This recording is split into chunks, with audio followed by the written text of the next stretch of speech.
अस्सलाम वालेकुम नाज़रीन, मैं हूं आपका होस्ट अय्याज शुजा आपके अपने प्रोग्राम द ब्यूरोक्रेट के साथ। नाज़रीन, जिस तरह पोल्यूशन में इजाफा होता जा रहा है वैसे हमारे यहाँ पे सांस की बीमारियों में तो इजाफा हो रहा है, इसके साथ साथ हमारी आंखें भी मुतासर हो रही हैं। और एक और बीमारी जो बड़ी तेज़ी से हमारे बच्चों को अपनी हसार में लेती जा रही है, अपनी गिरफ्त में लेती जा रही है, वो है स्मार्ट मोबाइल फोन्स, जिसके कई कई घंटों तक इस्तेमाल से उनकी आंखों में मुतअद्दिद प्रॉब्लम्स जो हैं वो आ रही हैं। इसके अलावा जो बच्चे गरीब घरों से ताल्लुक़ रखते हैं और मेहनत मजदूरी करते हैं, खुसूसन वेल्डिंग या इस तरह का कोई काम करते हैं जिससे बाज़ औक़ात उसके शोले से, चिंगारी से, या गाड़ियों की वर्कशॉप्स में काम करते हैं, उससे उनके शोले या चिंगारी से या उसकी किसी लोहे के टुकड़े से उनकी आंखें ज़ाया हो जाती हैं। इन तमाम मसाइल के लिए आज हमने दावत दी है professor doctor Hussain Ahmed Khaqan, general hospital में आई वार्ड के सरबराह हैं। अस्सलाम वालेकुम डॉक्टर साहब। वालेकुम जी। डॉक्टर साहब, सबसे पहले जो $1 मिलियन क्वेश्चन है, आजकल मेरे अपने घर में भी बच्चों में स्मार्ट मोबाइल फोन्स का इस्तेमाल बहुत ज़्यादा बढ़ गया है जी। अगर नॉर्मली मैं एक दिन में फर्ज करें 2 से 3 या 4 घंटे इस्तेमाल करता हूं, तो वो 8 से 10 और 12 घंटे तक भी उसको इस्तेमाल करते हैं।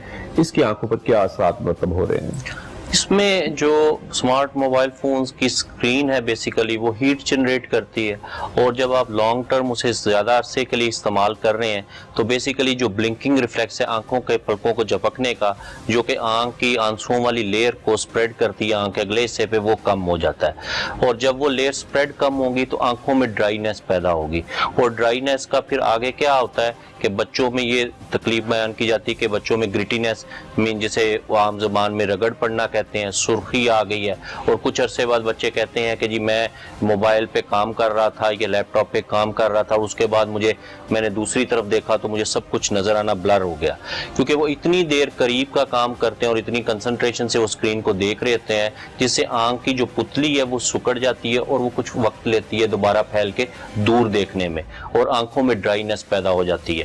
अगर मुस्तकिल इस तरह करते रहेंगे तो ड्राइनेस परमानेंट होगी, और जो तकलीफ है, जो ग्रिटीनेस है, रेडनेस है और इरिटेशन है, वो बढ़ती जाएगी।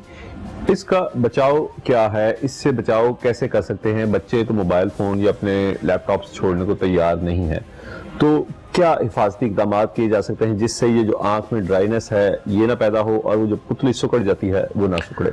उसमें ये है कि बीन स्क्रीन टाइम ऑब्वियसली कम होना चाहिए, इसके अलावा तो कोई ऐसी ऑप्शन नहीं है। कोई ऐसी ऑप्शन नहीं है कि स्क्रीन टाइम कम करने के किए बगैर जो है वो ये मसाइल हल हो सके। लेकिन डॉक्टर साहब, जो बच्चे तालीम हासिल कर रहे हैं और जितना मेरिट इंक्रीज करता जा रहा है हायर स्टडीज में, उनकी तो मजबूरी है इतनी देर लैपटॉप के सामने या कंप्यूटर के सामने बैठकर काम करना। जो कोविड के दिनों में ये जो ऑनलाइन क्लासेस और सारा कुछ जो है वो ऑनलाइन सिस्टम पे आ गया, ऑब्वियसली ये तो एक मीन समझ रहे हैं इमरजेंसी सिचुएशन है जिसमें लोगों को करना पड़ रहा है। लेकिन अगर आप बात करते हैं डेस्कटॉप्स की और लैपटॉप्स की, लैपटॉप और डेस्कटॉप से रिलेटिवली ये जो अलामत है कम है। अगर आप मोबाइल की स्क्रीन आप देखें कि डेस्कटॉप का आपकी आंखों से डिस्टेंस भी कुछ ज्यादा होता है, और दूसरा अगर आप 20 to 25 मिनट्स आप मैक्सिमम 30 मिनट्स काम करते हैं और उसके बाद 10-15 मिनट की ब्रेक ले लेते हैं, तो अमूमन ये वाली अलामत नहीं पैदा होती। ये अलामत तब पैदा होती हैं जब आप डिम लाइट में पूरा दिन या पूरी रात को आप बैठ के लैपटॉप को अपने लैब में रख के और करीब से उस पर काम करते रहें और बीच में रेस्ट ना करें। अगर आप 30 मिनट्स के बाद ब्रेक देते हैं 10 मिनट्स की, तो यूजुअली ये जो अलामत है कम रहती हैं। ऑब्वियसली ये एक मॉडर्न गैजेट है दुनिया में तरक्की करने के लिए और इसके बगैर नहीं है, लेकिन आपको पता है कि excess of everything is bad. जिस चीज की एक्सेस आएगी उसका कुछ ना कुछ नुकसान तो होंगे, और दूसरा इंसान की बनाई हुई हर चीज परफेक्ट तो नहीं है, इससे ऑब्वियसली हमें फायदे तो हो रहे हैं, तो ऑब्वियसली इंसान की बनाई हुई चीज से नुकसान भी होते हैं। तो हमने एक लिमिटेड टाइम में इसको इस्तेमाल कर सकते हैं, और बीच में ब्रेक दें तो ऑब्वियसली इन चीजों से नुकसान से बचा जा सकता है और एटलीस्ट कम हो सकते हैं। डॉक्टर साहब, जो बच्चे रात में यानी बेडरूम में चले जाते हैं माँ बाप के डर से, लेकिन मोबाइल फोन यानी लाइट ऑफ करके भी इस्तेमाल करते रहते हैं, उसका फिर ज्यादा नुकसान मजीद बढ़ जाता है? ज्यादा नुकसान से ये है कि अगर आप देखेंगे उन बच्चों में कुछ दिनों बाद माँ बाप को वो ये इन अलामत के साथ आते हैं कि मैं सुबह उठता हूँ मेरे सर में दर्द होती है, मुझे सुबह उठता हूँ तो धुंधला नजर आता है, या मैं काम करता हूँ तो मेरे सर में दर्द होना शुरू हो जाती है। वो इसीलिए है कि जब डिम लाइट होती है और मोबाइल की रोशनी आ रही है तो जो पुतली सिकुड़ने का अमल है वो बहुत ज्यादा हो जाता है, ठीक है, करीब का देखने के लिए। तो उसके बाद वो पुतली को वही आदत पड़ जाती है हमेशा करीब का देखने की, और वो जब सुबह उठते हैं तो नॉर्मल डे में काम करने के लिए जो आंख को नॉर्मल फंक्शन करना चाहिए उसमें कुछ देर लगती है और उसकी वजह से स्ट्रेन पड़ता है, और स्ट्रेन अल्टीमेटली जो है हेडेक और सर दर्द, और बच्चों की फिर आंखें बोझल बोझल रहती हैं। डॉक्टर साहब, बच्चों में पाई जाने वाली ये बीमारी है एम्बलियोपिया। एम्बलियोपिया जी, ये क्या है और ये कितनी खतरनाक है और किस तरह इससे बचा जा सकता है, ये किस वजह से होती है? अच्छा, ये एक टेक्निकल सी टर्म है, इसको समझाना थोड़ा सा मुश्किल है आम लैंग्वेज, लेकिन मैं कोशिश करता हूँ। एम्बलियोपिया बेसिकली बिनाई के बनने के अमल का रुक जाना है।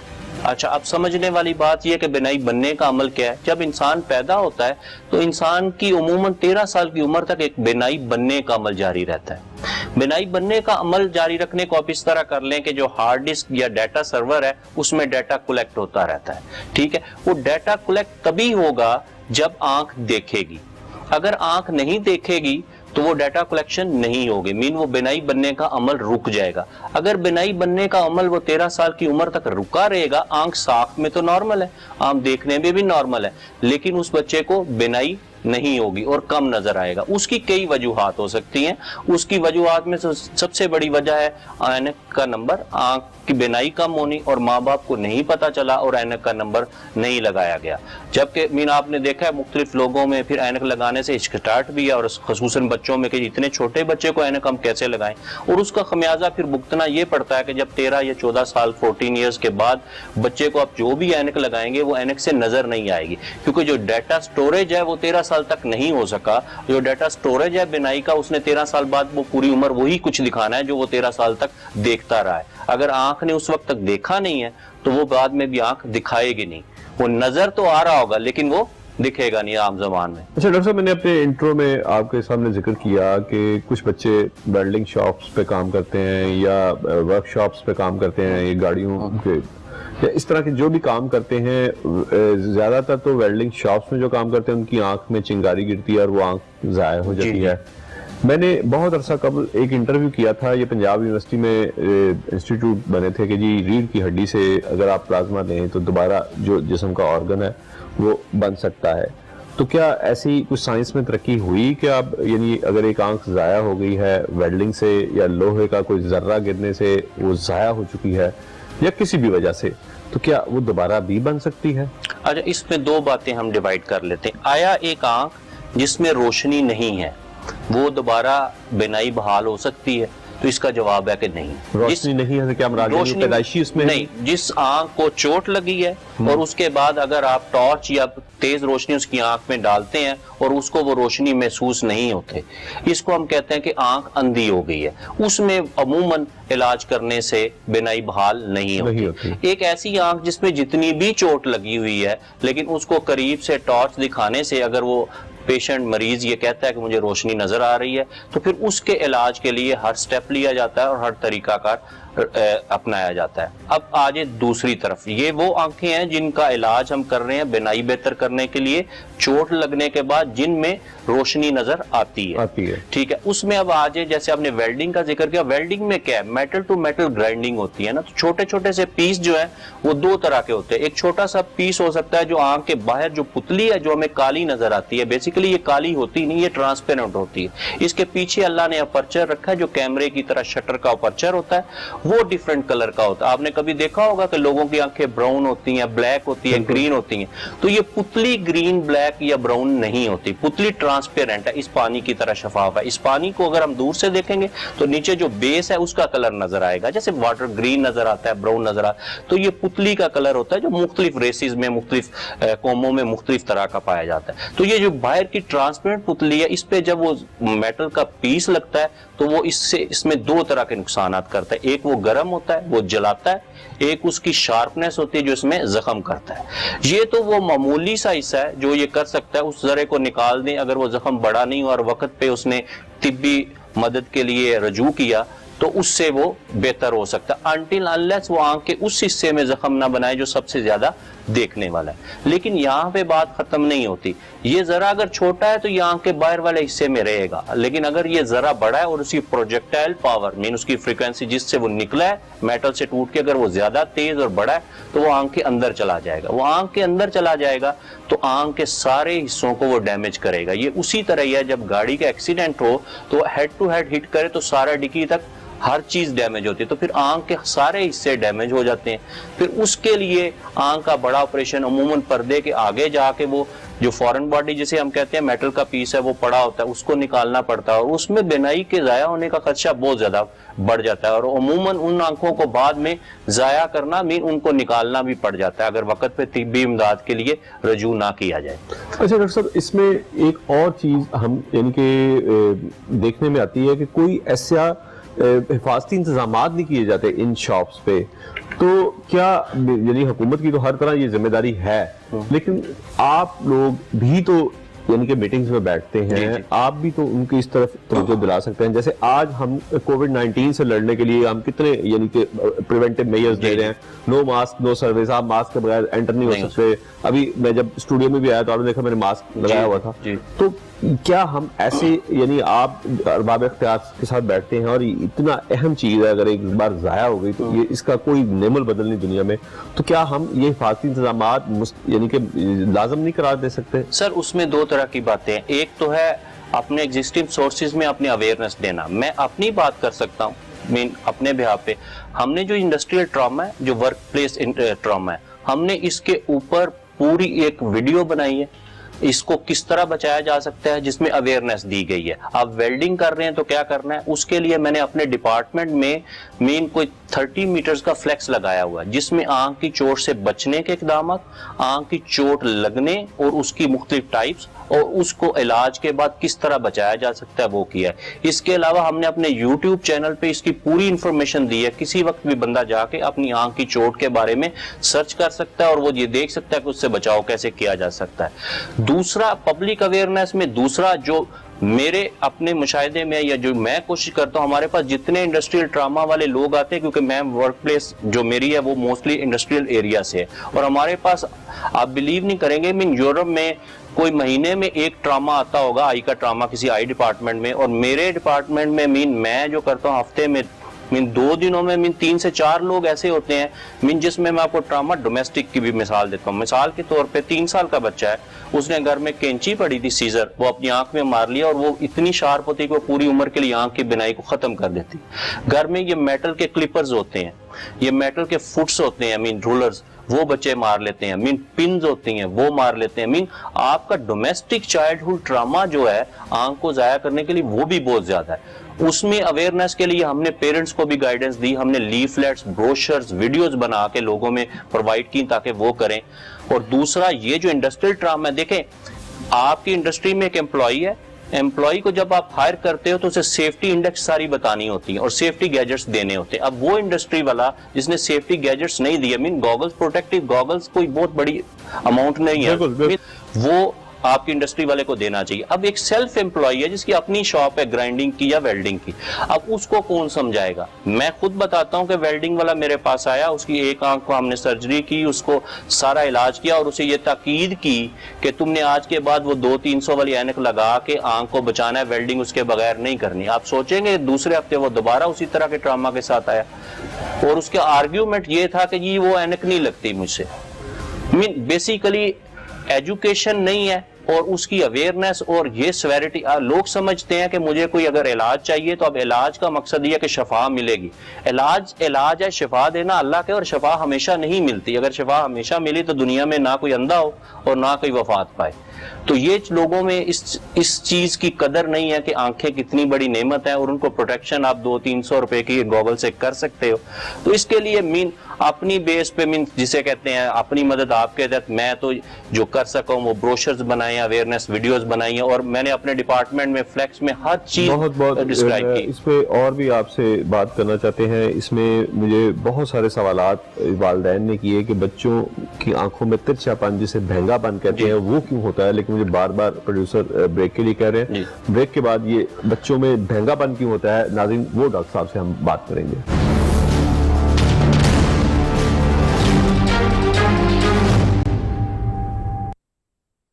वेलकम बैक नाज़रीन मेरे साथ मौजूद हैं डॉक्टर हसनैन। हम बात कर रहे थे आंखों के अमराज के हवाले से। डॉक्टर साहब, भैंगापन, बच्चों में आंखें तिरछी हो जाना, भैंगा होना, इसकी क्या वजूहात हैं और क्या रिकवरी हो सकती है? जी अच्छा, बेंगापन की रिकवरी हो सकती है, उसका सीधा सा जवाब है हाँ जी हो सकती है।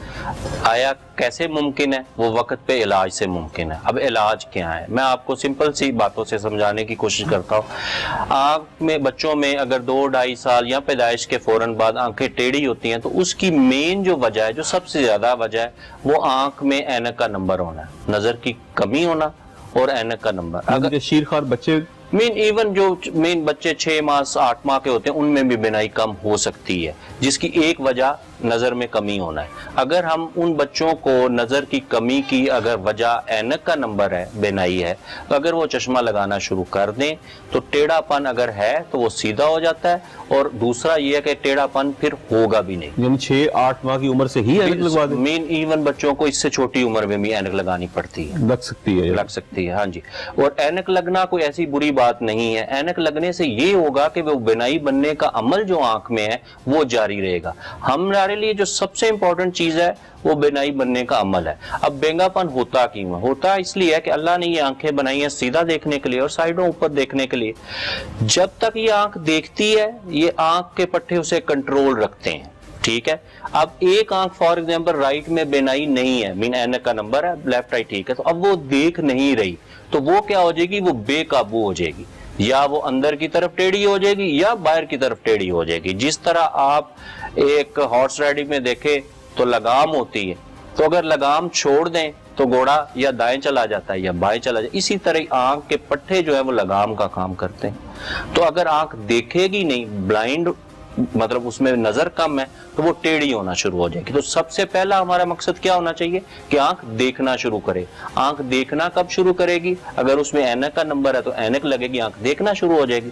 मैं आपको गारंटी से कहता हूं, मेरे पास बहुत सारे ऐसे पेशेंट हैं जिन बच्चों को 2-2.5 साल की उम्र में पेरेंट्स ने प्रेजेंट किया कि इनकी आंखें टेढ़ी, अभी स्कूल गोइंग भी नहीं थे, और उनकी आंखें काफी ज्यादा टेढ़ी थी, काफी ज्यादा बिल्कुल ही भद्दी लगती थी, पेरेंट्स के लिए भी और उसके रिलेटिव्स के लिए भी। उनको वक्त पे चश्मा लगा और उनकी आंखें सीधी हो गई, और वक्त के साथ चश्मे का नंबर भी कम होता गया और आंखें फिर पूरी उम्र के लिए सीधी भी रही। इसमें फिर दूसरी ऑप्शन ये है कि किसी बीमारी की वजह से उनकी बिनाई कम है। मिसाल के तौर पे बच्चों में सफेद मोतियां होना, पर्दों में बच्चों में पर्दे, आंख के पर्दे, नूर बसारत के पर्दे की बीमारियां होना, तो उनका फिर इलाज करके फिर अगर ऐनक का नंबर उसके बावजूद आ रहा है तो वो लगाना। तो बेंगेपन की बड़ी ही सिंपल सा इलाज है और बड़ा ही सिंपल सा उसका तरीका है कि चश्मे का नंबर चेक करवाएं, अपने मौलवी से राब्ता करें। 90% प्लस पेशेंट्स जो है वो सिर्फ चश्मा लगने से ही बच्चों की आंखें सीधी हो जाती हैं। इसमें जो इबहाम है वो ये है कि बच्चों को ऐनक लगाएं, इतने छोटे बच्चे को ऐनक लगाएं, ये सवाल। दूसरा ये है कि डॉक्टर साहब अभी तो नहीं लगा रहा, जब बड़ा होगा लगा लेगा। तो मैं एक दफा फिर कहता हूं, जब बड़ा हो जाएगा तब ऐनक लगाने का भी फायदा नहीं होगा, क्योंकि वो टाइम गुजर चुका होगा, मैच खत्म हो चुका होगा और मैच के बाद परफॉर्म करने का कोई फायदा नहीं होता। अच्छा डॉक्टर साहब, ये अशोबे चश्म, ये बड़ा हम देखते हैं, सुनते आ रहे हैं, ये क्या है, ये कहाँ पे सोजिश होती है और इसका इलाज क्या है? अच्छा, अशोबे चश्म बेसिकली मौसमी एक बीमारी है जो वायरल इन्फेक्शन है। वो अमूमन स्प्रिंग में, मार्च अप्रैल के बाद आती है या सितंबर में हो सकती है। उसकी वबा आती है जैसे वायरल इन्फेक्शन, जैसे ये कोविड है, ये भी एक वायरल इन्फेक्शन है और वो भी एक वायरल इन्फेक्शन है जो आंखों को ज्यादा मुतासिर करती है। इसका ये है कि जब ये शुरू में लोगों में वबा के तौर पे फैल रही हो तो आप लोगों से कांटेक्ट नहीं करें।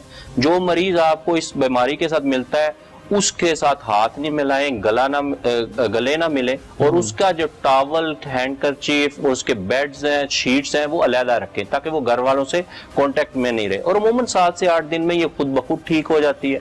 ज्यादा इरिटेशन और रेडनेस हो तो बर्फ की टकोर कर लेते हैं, लेकिन मुआलिज से एक दफा मुआयना करवाने से ये होता है कि अगर आंख की अगले वाली पुतली पे ये जख्म कर रही है, शोबे चश्म बहुत ज्यादा बढ़ गया है, जिन लोगों में मुदाफियत कम होती है उसमें इसकी सेवेरिटी ज्यादा होती है। अगर वो बढ़ गया है तो फिर उसका मुआलिज जो है वो ड्रॉप्स की शक्ल में इलाज करता है, और उससे बिनाई और आंखें महफूज रहती हैं। अमूमन ये इतनी सेवेरिटी की बीमारी नहीं होती, लेकिन क्यों कि ये होती बहुत ज्यादा स्प्रेड होता है, बहुत ज्यादा जल्दी मोहल्लों में, शहरों में फैल जाती है, और लोग उसकी केयर नहीं करते तो थोड़ी बहुत कॉम्प्लिकेशन उसकी हो सकती हैं। डॉक्टर साहब, ये आंख की बसारत पीछे से बंद हो जाना, ये क्या है? ये हमने सुना है कि जी पीछे से ही बसारत बंद हो चुकी है। अच्छा, इसमें एक आम लोग, पब्लिक के लिए मैं बताने की कोशिश कर, आंख के को बिनाई के लिए 3 तरह की चीजें चाहिए होती हैं। जिस तरह हमारे मोहल्ले में ट्रांसफार्मर है ना जी, उससे तारें आती हैं और तार के आगे बल्ब लगा हुआ है,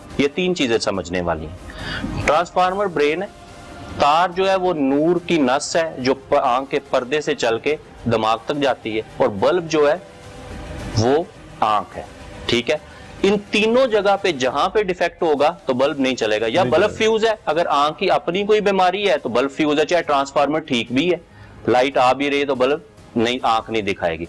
दूसरी है ऑप्टिक नर्व, जो आंख की नस है, जो तार के तौर पे काम करती है, जो आंख का नूर दिमाग में लेके जाती है। अगर उसमें कोई मसला है तो वो है।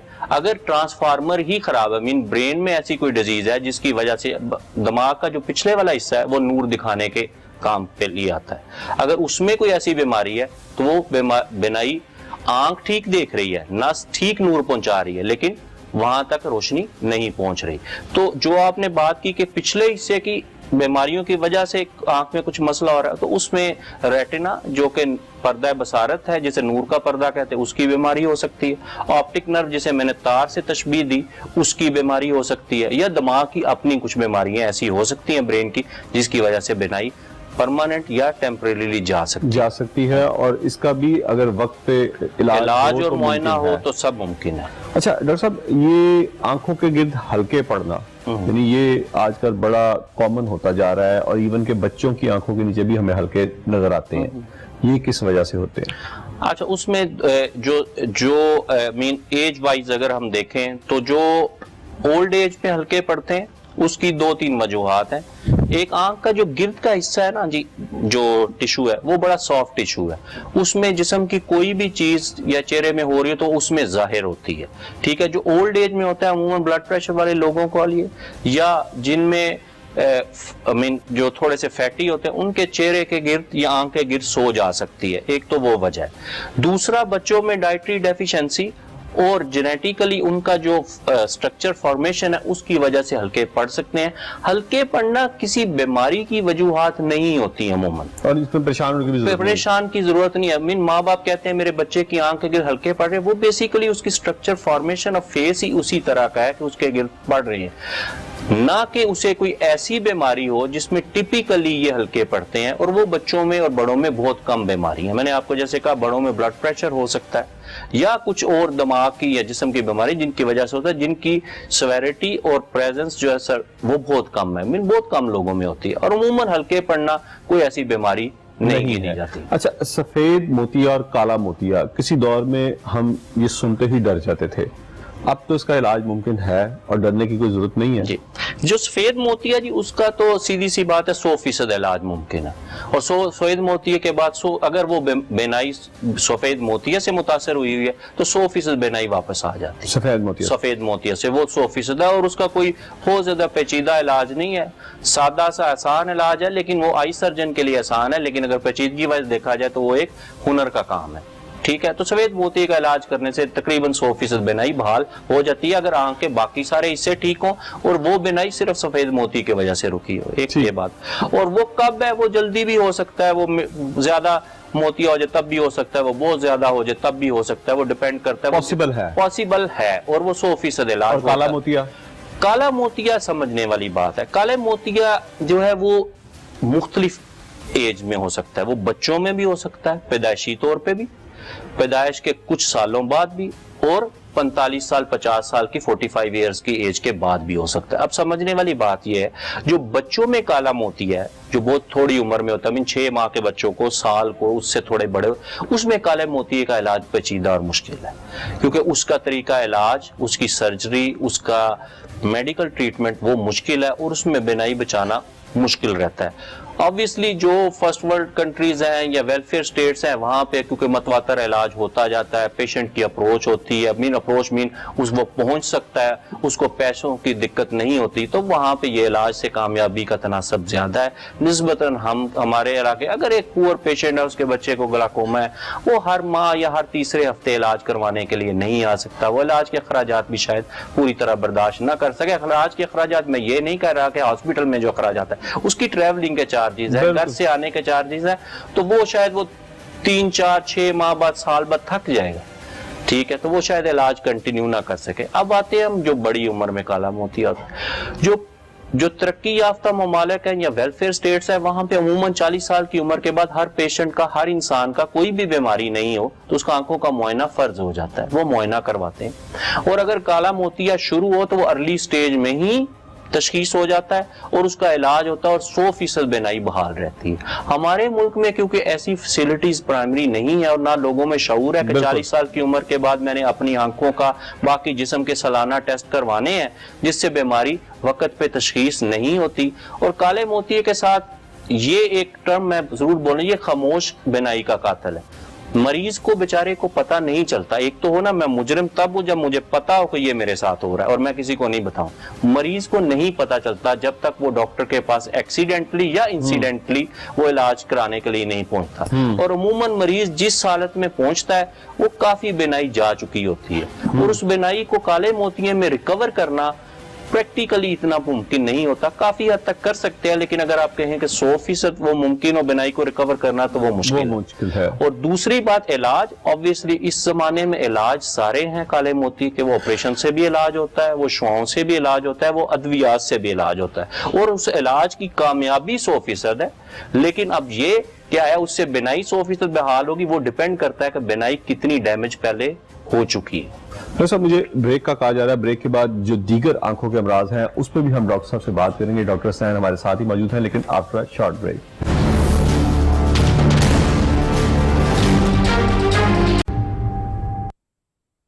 वेलकम बैक नाज़रीन। मेरे साथ मौजूद हैं प्रोफेसर डॉक्टर हुसैन अहमद। उनसे हम जान रहे थे आंखों की मुख्तलिफ बीमारियों के बारे में। डॉक्टर साहब, रेटिनोब्लास्टोमा ये क्या है? ये हम कुछ अरसे से बड़ा मतवातर सुन रहे हैं, कुछ दोस्त, कुछ अजीजों कारब के, मुझे डॉक्टर ने ये तशखीस किया, ये क्या है? रेटिनोब्लास्टोमा बेसिकली बचपन में होने वाला आंख का कैंसर है। अच्छा, ये बचपन में ही होता है और बच्चों में ही इसकी टेंडेंसी है। अब इसकी इंपॉर्टेंस क्या है, क्योंकि ये अमूमन 3 साल तक की उम्र के बच्चों को होता है, बड़ी उम्र में भी हो सकता है, लेकिन इसकी ज्यादा से ज्यादा शरह जो है वो 13 साल 12 साल की उम्र तक होती है। अमूमन 2 से 3 साल के बच्चों में पैदाइश के वक्त भी हो सकता है और पैदाइश के फौरन बाद भी हो सकता है।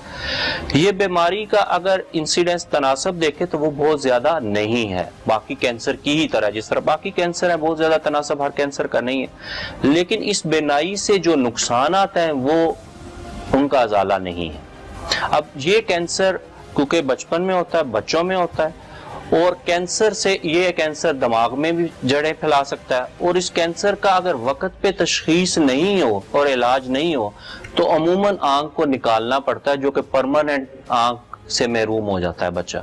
और अगर और वक्त पे इलाज नहीं हो तो वो कैंसर जो है वो दिमाग में और जिस्म में फैल जाता है, जिससे बच्चों की अमवात हो सकती हैं। अब इस बीमारी का क्या है जो हम कर रहे हैं और क्या होना चाहिए, इसकी अलामात क्या है, अच्छा, वालिदैन को कैसे पता लगे कि पैदाइश के फौरन बाद बच्चे में ये बीमारी मौजूद है? मैं आपको बताता हूँ। मैंने एक डॉक्यूमेंट्री बनाई थी जो 10-15 मिनट की थी, जिसमें मुख्तलिफ ये बताई गई थी, जिसमें मैंने वो बातें कैच की जो लोगों मरीजों के लवाहिकीन ने बताई। क्या मैं मरीज की माँ, बच्चे की माँ आके कहती, डॉक्टर साहब रात को इस बच्चे की आंख में सफेद सा तारा चमकता नजर आ रहा था। तो हम डॉक्टर के पास गए, उन्होंने आपके पास भेजा, तो हमें तब पता चला कि ये कैंसर है। जो सबसे पहली अलामत है जो बच्चे में, उसे कहते हैं लीकोकोरिया, सफेद पुतली का सफेद होना। उसको हम सादा जबान में ये कह सकते हैं कि बच्चा देख रहा है और बच्चे की आंख के दरमियान में जिस तरह कैट आई चमकती है उस तरह सफेद रंग का एक तारा सा नुक्ता सा सफेद सा चमकता है। ये इसकी सबसे अहम अलामत है जिसको पिक अमूमन माएं कर लेती हैं,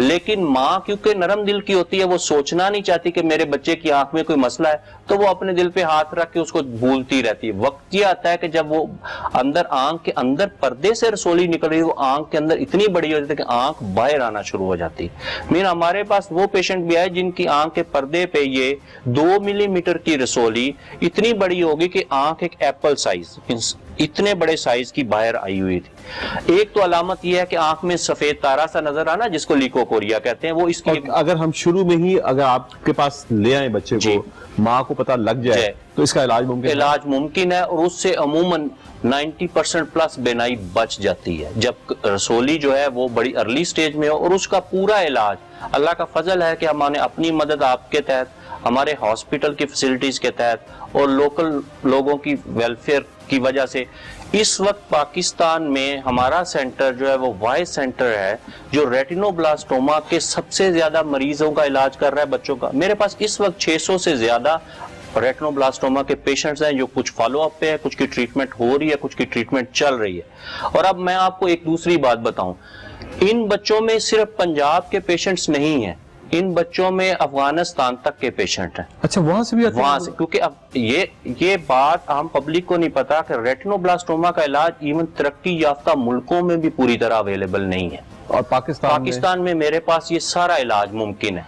मैं चीख चीख के लोगों को कहता हूं कि आओ, 1 रुपया अखराजात नहीं होंगे, ना मुआयने से लेके आखिरी इलाज तक, और पूरा इलाज वो होगा जो अमेरिका में किसी बच्चे का रेटिनोब्लास्टोमा का हो सकता है, जो किसी बिलियनर के बच्चे का मुफ्त होगा और स्टैंडर्ड का इलाज होगा, उन प्रोटोकॉल्स के तहत इलाज होगा जिन प्रोटोकॉल्स के तहत अमेरिका के सदर के बेटे का भी होगा।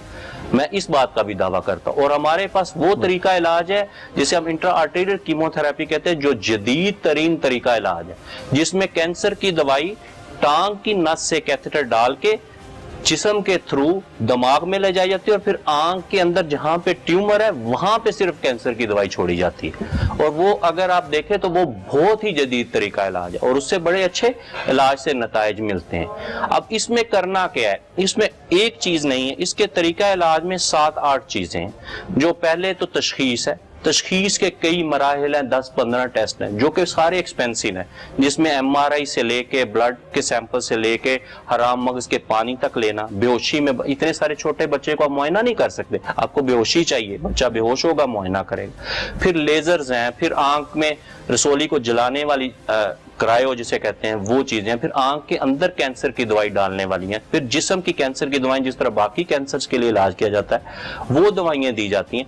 तो ये एक बहुत ही महंगा तरीका इलाज है, लेकिन ये सारा तरीका इलाज पे 1 रुपया खर्च नहीं आएगा मरीज का, और आप इसका पूरा इलाज फ्री करते हैं।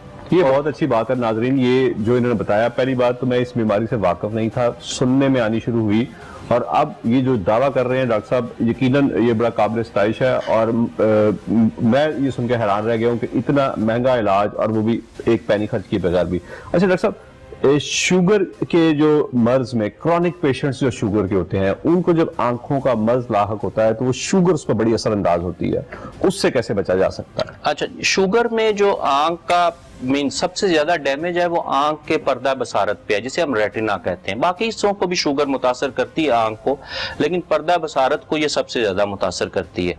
जो कानून है, शुगर का मरीज अगर वो टाइप 2 डायबिटीज का है और उसकी शुगर कंट्रोल है तो उसको शुगर होने के 5 साल के अंदर या 1 साल के अंदर, अगर वो कंट्रोल नहीं है तो 1 साल के अंदर उसको आंख के पर्दों का मुआयना करवाना जरूरी है।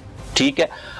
अब होता यह है कि पाकिस्तान में जिसको शुगर है पहले तो उसे 2-3 साल पता ही नहीं होता मुझे शुगर है, वो एक्सीडेंटली कहीं पे टेस्ट होता है तो पता चलता है कि ये शुगर है। फिर जब शुगर हो गई, शुगर एक ऐसी बीमारी है जिससे ना सर में दर्द होता है ना कमर में दर्द होता है, और इंसान की ये जबिल्लत है कि उसको तकलीफ ना हो तो वो रजू नहीं करता। पाकिस्तान में है, बाहर नहीं होता, तो वो रजू नहीं करता। अब शुगर हो गई है, पता चल गया, फिर भी इलाज नहीं करना, क्योंकि मुझे कोई तकलीफ तो है नहीं, ऐसे ही डॉक्टर साहब कह रहे हैं कि ये दवाइयां खाओ, मैं क्यों खाऊं, मुझे तो कोई मसला नहीं होता। ठीक है। अब वो इलाज, जब शुगर के लेवल हाई रहते हैं, ठीक है, तो फिर आंख के पर्दा बसारत पे भी असरात आना शुरू हो जाते हैं। गुर्दे फेल होना शुरू हो जाते हैं और दिल पे भी असरात होना शुरू हो जाते हैं। अब शुगर एक ऐसा मर्ज है कि जो चेंजेस ये लेके आ रहा है उन चेंजेस को हम रिवर्स नहीं कर सकते।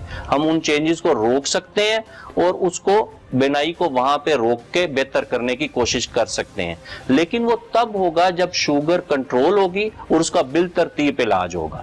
अब मरीज के साथ मसला ये है कि मैं आंख का इलाज तो कर रहा हूं, मरीज शुगर नहीं कंट्रोल कर रहा, तो उस आंख के इलाज से को बहुत ज्यादा फायदा नहीं होगा कि पीछे से जो शुगर है वो डैमेज किए जा रही है। तो जब तक शुगर वो कंट्रोल नहीं करता तो आंख के पर्दा बसारत का इलाज भी अच्छी तरह मुमकिन नहीं होता। अच्छा डॉक्टर साहब, मुझे बताएं, ये तो बचपन में मेरे साथ भी होता रहा कि आंख की बीनाई में इजाफा करना है तो सुरमा जरूर डालना है, और मुतवातर कई साल तक जब तक मैं बड़ा नहीं हो गया और इस काबिल नहीं हो गया कि रोकूं, मैं बाहर जब स्कूल जाता हूँ मेरा मजाक उड़ाया जाता है तो मेरी आंख में सुरमा ना डाला करें।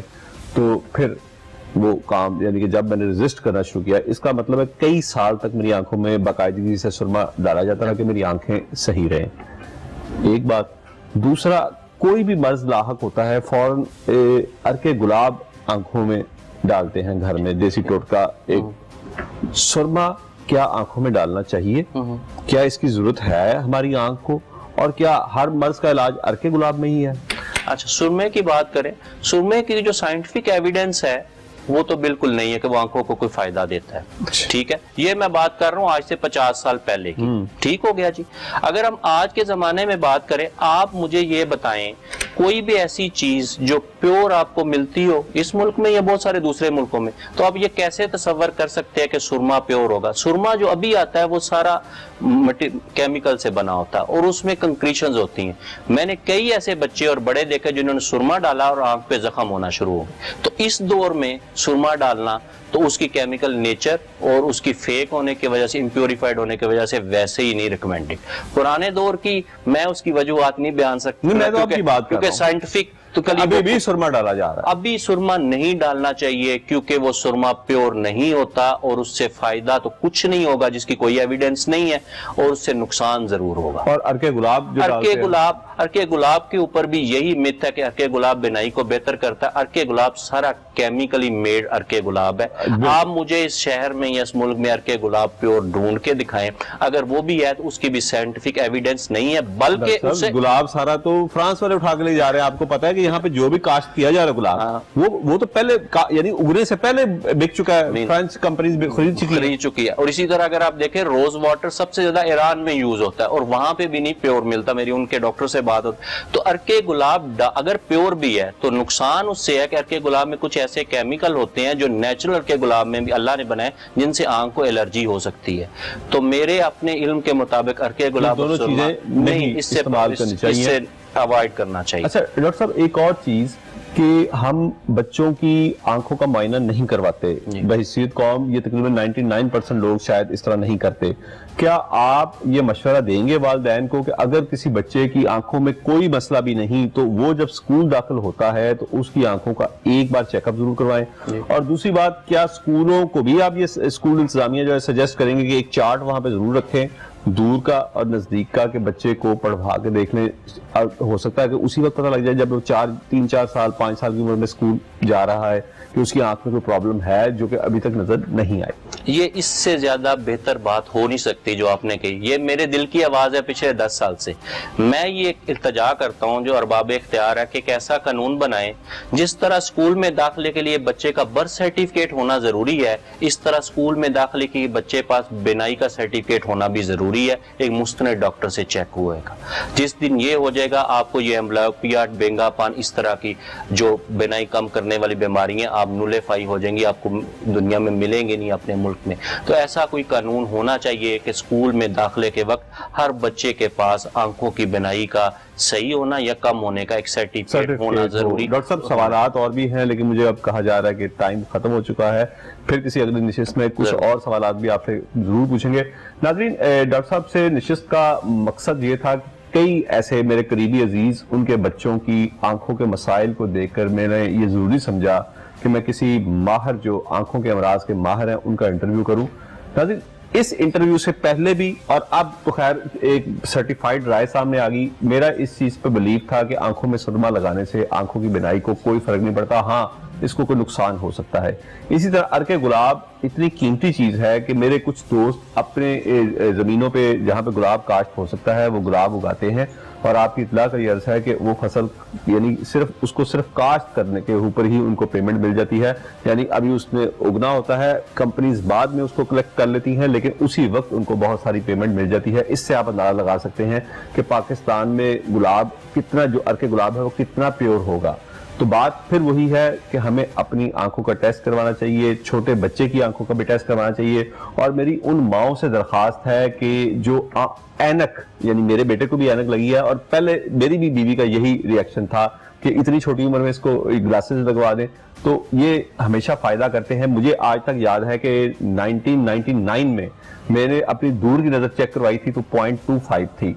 आज इस बात को तकरीबन 22 साल गुजर चुके हैं और मेरी दूर की नजर 0.5 है, लेकिन नजदीक की नजर मैंने चेक नहीं करवाई, वो बहुत बढ़ चुकी। और जब मैंने चेक करवाई तो मुझे पता लगा कि कितनी वो बढ़ चुकी है, लेकिन जो मैंने चेक करवाई और मुसलसल चेक करवाता रहा वो 22 साल में भी सिर्फ 0.25 बढ़ी है। अपने होस्ट याद शुजा को अगले प्रोग्राम तक इजाजत दीजिए। अल्लाह हाफिज।